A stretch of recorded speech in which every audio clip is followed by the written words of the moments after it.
திருச்சிற்றம்பலம். அனைவருக்கும் வணக்கம். அடியேன் உங்கள் சென்னை ஆலப்பாக்கம் நடராஜர் கோயில் பூசகர் மற்றும் ஜோதிடர் சிவதாசன் என்கின்ற ரகோத்தமன் பேசுகின்றேன்.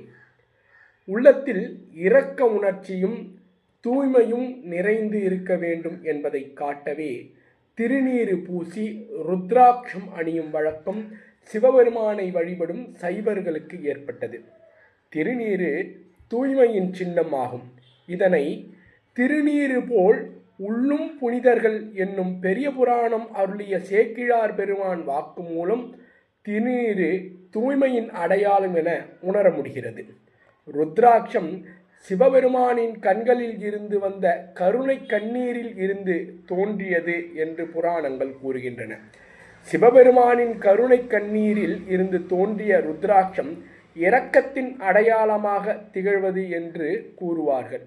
ஆகையால் தான் தூய்மையின் அடையாளமாகிய வெந்நீரை மற்றும் இரக்கத்தின் அடையாளமாக ருத்ராட்சத்தையும் அணிந்து சைவர்கள் சிவபெருமானை வழிபடுகின்றார்கள்.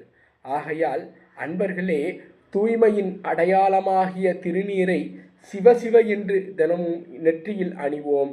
இரக்கத்தின் அடையாளமாகிய ருத்ராட்சத்தில் கழுத்தில் அணிந்து என்றும் சிவநாமத்தை ஜபம் செய்து இனிதே வாழ்வோமாக. வாழ்க பல்லாண்டு. திருச்சிற்றம்பலம். ஓம் நம சிவாய.